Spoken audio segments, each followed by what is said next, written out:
Stocks வாங்கி விற்று தலைவலியோடு இருக்கிற இன்வெஸ்டராக நீங்கள் இருக்க வேணாம்னு நினைக்கிறீங்களா? மியூச்சுவல் ஃபண்டில் தாராளமாக நீங்கள் இன்வெஸ்ட் பண்ணலாம். 1 கோடி என்ற இலக்கை அடையலாம். சில ஆயிரம் சம்பாதிக்கக்கூடிய ஒரு முதலீட்டாளராக நீங்கள் இப்போ இருந்தாக்கணும். லட்சங்களை கடந்து 1 கோடியை நீங்கள் எட்ட முடியும். மைல்ஸ்டோன்ஸ் 12 அதற்கான ஒரு இடம் தான். அது உங்களுக்காக தான் உருவாக்கி இருக்கும். இந்த பிளாட்ஃபார்ம் மூலமாக நீங்கள் நிச்சயமாக 1 கோடி என்ற இலக்கை அடைய முடியும். ஒவ்வொரு மைல்களாக கடந்து 1 கோடி உங்களுக்கு வந்து சேரும். கீழே உள்ள ஃபார்மை ஃபில் பண்ணுங்க, M2W சேருங்க, நிம்மதியாக இன்வெஸ்ட் பண்ணுங்க.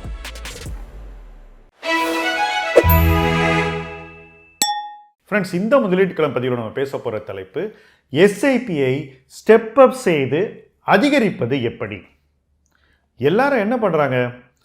நானும் எஸ்ஐபி பண்ணுறேன் அப்படின்னு ஒரு எஸ்ஐபியை ஆரம்பிக்கிறாங்க. நான் பார்த்த வரையில் பல பேர் ஒரு 2000 போடலாம், ஒரு 1000 போடலாம், ஒரு 5000 போடலான்னு ஒரு ரவுண்ட் நம்பர் பேஸ்டாக ஏதாவது ஒரு இன்வெஸ்ட்மெண்ட்டை மாதம் மாதம் பண்ணுறாங்க. பட் அந்த இன்வெஸ்ட்மெண்ட் அவங்களுக்கு போதுமானதா அப்படின்னு முக்கால்வாசி பேர் யோசிக்கிறது இல்லை. இவர் நம்ம பின்னாடி ரொம்ப நாளாக பேசிகிட்டு இருக்காரு, ஸோ ஏதோ ஒன்று ஸ்டார்ட் பண்ணுவோம் அப்படின்னு ஆரம்பிக்கிற மாதிரி தான் எனக்கு தெரியுது. நான் நடத்தக்கூடிய மைல்ஸ்டோன்ஸ் வெற்றில் கூட நிறைய பேர் இப்போ ஆரம்பிப்போம் அப்புறம் பார்த்துக்கலாம் அப்படின்ற மாதிரி தான் ஒரு எஸ்ஐபியை ஆரம்பிக்கிறாங்க. எஸ்ஐபி என்பது பணத்தை முதலீடு செய்வது மட்டும் இல்லை, அது நேரத்தையும் சேர்த்து முதலீடு செய்வது.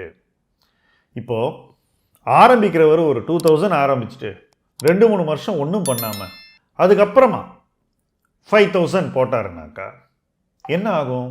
ஏற்கனவே இவருக்கு 5000 இன்வெஸ்ட் பண்ணுறதுக்கு முதல்லையே நிதி ஆதாரம் இருந்திருக்கு. ஆனால் 2-3 வருஷத்துக்கு இவர் 2000 தான் போடுறாரு.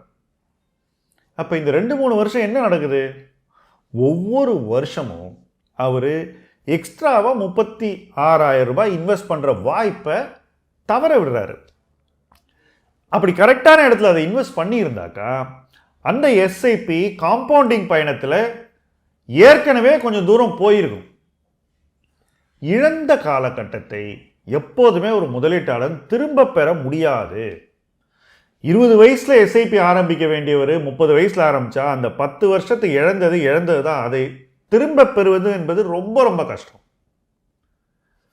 ஸோ டைமை வேஸ்ட் பண்ணக்கூடாது அப்படிங்கிறது முக்கியமான ஒரு விஷயம். எஸ்ஐபி செய்கிறதுல நீங்கள் டைமை வேஸ்ட் பண்ணக்கூடாது. அப்போ அந்த டைமை வேஸ்ட் பண்ணக்கூடாதுன்னா வேஸ்ட் பண்ணாமல் அதை எப்படி உங்களுக்கு சாதகமாக மாற்றிக்கொள்வது? முதல்ல உங்கள் இன்வெஸ்ட்மெண்ட் கெப்பாசிட்டி என்னங்கிறத நீங்கள் தெளிவாக ஐடென்டிஃபை பண்ணணும். சில பேரால் 40% சேவ் பண்ண முடியும், சில பேரால் 30% சேவ் பண்ண முடியும், சில பேரால் 20% சேவ் பண்ண முடியும், சில பேரால் 10% தான் பண்ண முடியும். இந்த பர்சன்டேஜில் சொல்கிற 10, 20, 30, 40 எல்லாமே உங்களுடைய கையில் கிடைக்கக்கூடிய சம்பளத்தின் ஒரு பகுதி. சம்பளம் 100னா நீங்கள் 10 சேவ் பண்ணுறீங்களா, 20 சேவ் பண்ணுறீங்களா, 30 சேவ் பண்ணுறீங்களா, 40 சேவ் பண்ணுறீங்களா? இதுதான் ஒவ்வொருத்தருடைய சூழ்நிலையும் கொடுக்கக்கூடிய ஒரு சக்தி. இந்த சேவிங்ஸ் பவரை நீங்கள் சரியாக அடையாளம் காண வேண்டும். சில பேருக்கு 40% சேவிங் பவர் இருக்கும், ஆனால் 10% தான் சேவ் பண்ணுவாங்க. 30% என்ன பண்ணுறதுன்னு தெரியாமல் வச்சுருப்பாங்க, பணம் அப்படியே கரைஞ்சிரும். உங்களுடைய சேவிங் பவர் என்னன்றதை நீங்கள் முதல் நாளே இவாலுவேட் பண்ணிவிட்டு அந்த சேவிங் பவருக்கு நீங்கள் இன்வெஸ்ட் பண்ணணும். சார், நான் 1 இயராக பண்ணல, இப்போ என்ன பண்ண சொல்கிறீங்க அப்படின்னு நீங்கள் கேட்டிங்கனாக்கா, இப்போ உங்களுடைய சேவிங் பவர் நீங்கள் எவாலுவேட் பண்ணிவிட்டு நீங்கள் பண்ணக்கூடிய எஸ்ஐபியை இருக்கும் அளவிலிருந்து அந்த சேவிங் பவரோடு சேரக்கூடிய அளவுக்கு நீங்கள் உயர்த்த வேண்டும். இந்த எஸ்ஐபியை உயர்த்துவது தான் ஸ்டெப் அப் என்று சொல்லப்படுகின்றது. ஸ்டெப் அப் பண்ணும்போது என்ன ஆகுது? நீங்கள் உங்கள் இன்வெஸ்ட்மெண்ட் அளவை அதிகரிக்கிறீர்கள். அளவை உங்களுடைய சேவிங் பவருக்கு ஏற்ற மாதிரி அலைன் பண்ணுறீங்க. அலைன் பண்ணி தொடர்ந்து முதலீடு செய்கிறீர்கள்.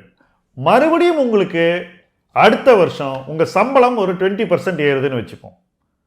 அப்போது அந்த எக்ஸ்ட்ரா 20%ல் உங்களுக்கு என்ன செலவு இருக்க போகிறது அல்லது எந்த செலவும் இல்லையா, மொத்தம் 20% சேவிங்கானு நீங்கள் எவாலுவேட் பண்ணணும்.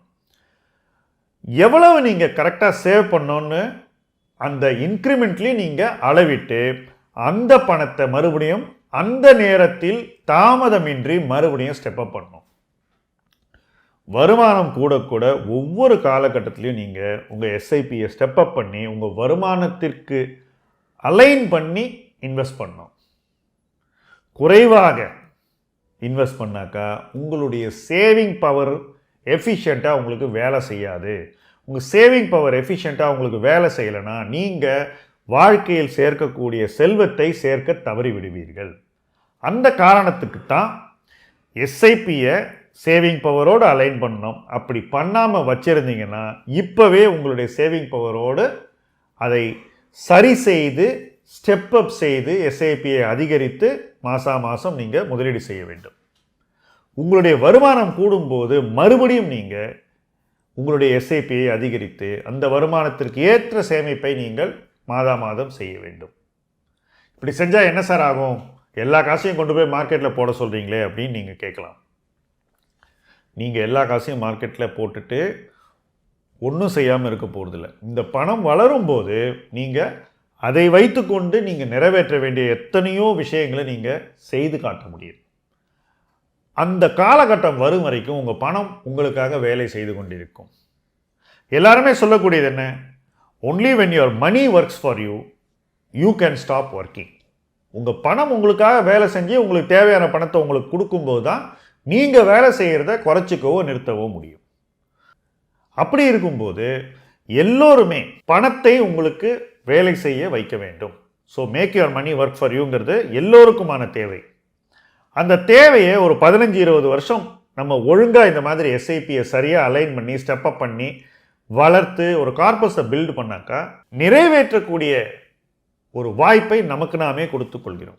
தேவை நிறைவேறிவிடும். இதைத்தான் எஸ்ஐபி ஸ்டெப் அப் மூலமாக நாம் சாதிக்க முடியும். நம்மளுடைய இன்வெஸ்ட்மெண்ட் எஃபிஷியன்சி என்றைக்குமே சரியாக இருக்க இந்த ஸ்டெப் அப் ஒரு கருவி. தப்பு நடந்தால் அதை ரெக்டிஃபை பண்ண முடியும். நாம் வளர்ந்தால் அதுக்கேற்ற மாதிரி நம்முடைய இன்வெஸ்ட்மெண்ட்டையும் வளர்க்க முடியும். நாமும் வளர்ந்து முதலீடும் வளர்ந்து நம்முடைய கார்பஸும் வளர்ந்து நாம் ஒரு நாள் அந்த பணத்தை வைத்து கொண்டு வாழ வழிவகுத்து கொள்ள ஒவ்வொருத்தரும் பாடுபட வேண்டும். அதனால தான் எஸ்ஐபி ஸ்டெப் அப் என்பது எல்லோருக்குமான ஒரு வழிமுறை. அந்த வழிமுறையை சரியான முறையில் செய்து சரியான நேரத்தில் செய்து உங்களுடைய வாழ்க்கையில் தேவையான முதலீடுகளை உருவாக்கி உங்கள் முதலீட்டு பயணத்தை ஒரு வெற்றி பயணமாக ஆக்க வேண்டும் என்று வாழ்த்துகிறோம். இணைந்து பயணிப்போம். முதலீட்டு களம் உங்கள் களம். நன்றி.